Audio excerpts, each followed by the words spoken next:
Farming is seldom a solo venture.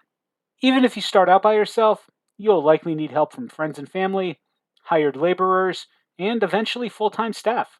You can create additional users on your Farmbrite account to have them access the system as well. And you can assign roles and permissions to them to make sure that they are only allowed to do what you want them to do. To get started with creating a user, navigate to your settings and choose users. And also, just so you are aware, only users with admin or operations manager level access can create and update users in the system. To create a new user, click the New User button and supply basic information about them.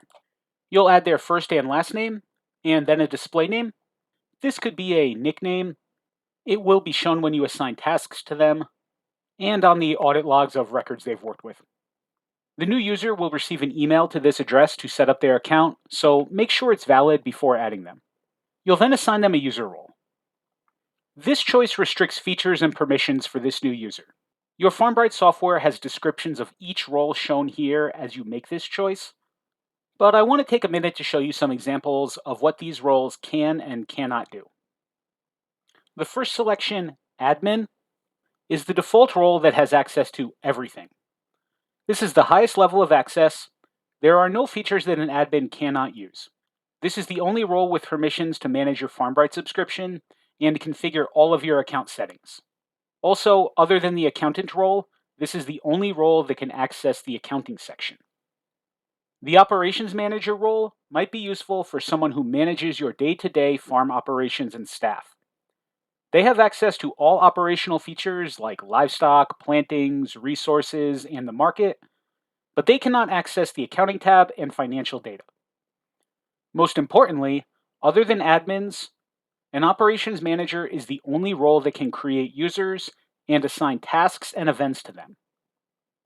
The farmhand role is a step below operations manager.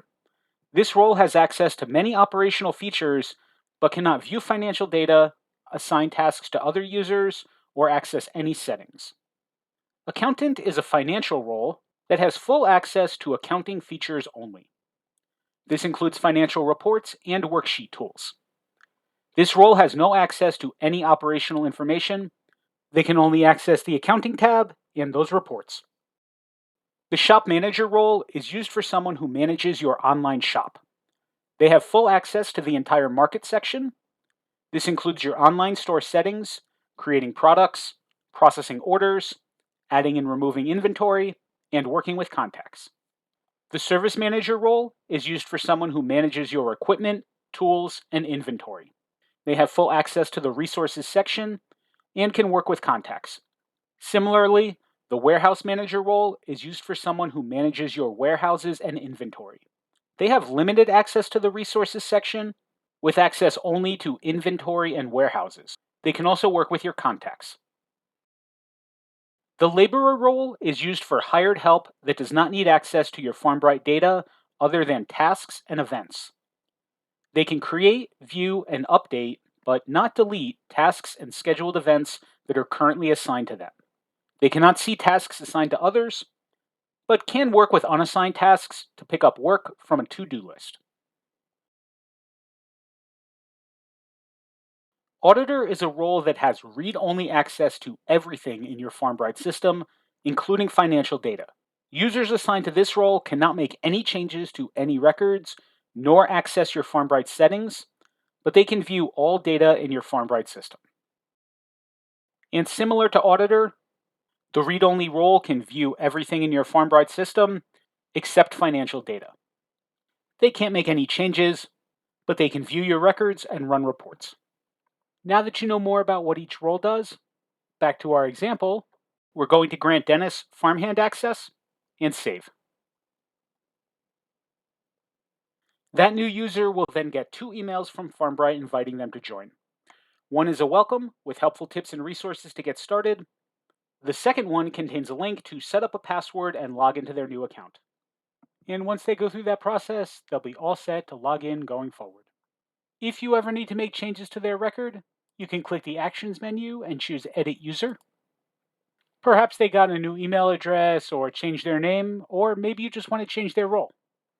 In this case, we'll give Dennis a promotion and make him Operations Manager. as he'll be managing the staff, and we want him to be able to add new users. You can also delete users as well. If you part ways with one of your employees and you no longer want them to access Farmbrite, you can click on the Actions menu and choose to delete. You'll have to confirm because once you delete, they're gone for good. As an admin or operations manager, you can access someone's record and you'll find some additional settings included at the bottom. You can set these for your users, but when they're logged in, they can also navigate to their profile and configure the settings themselves. Overall, these are just some quick settings to customize your Farmbrite experience. You can choose how the calendar should be displayed in a month, week, day, list, or year view, and choose if tasks that have a due date should be included on the calendar or not. You can also turn off reminder notification emails here. So if your staff member says that they're getting too many emails, you can uncheck this box and the notifications will no longer be sent. You'll also have the option to publish a calendar feed if you would like to integrate your Farmbrite calendar with one that you already use, like Outlook, iCal, or your Google Calendar. And lastly, you have a choice to allow API access, which lets technically inclined users code integrations through Farmbrite's API. Be sure you save after making changes. And the last kind of fun thing here, maybe you're wondering how some users have pictures. They can upload their own, or you can do it for them. We'll click on one of our users, click the icon, and then choose a picture for them. And it doesn't have to be a picture of them. It could be a cartoon character, an animal, an icon, whatever you feel like. The avatars are used in the task list to show tasks that are assigned to that user. And that wraps up our introduction to users. Feel free to reach out to us if you have any additional questions.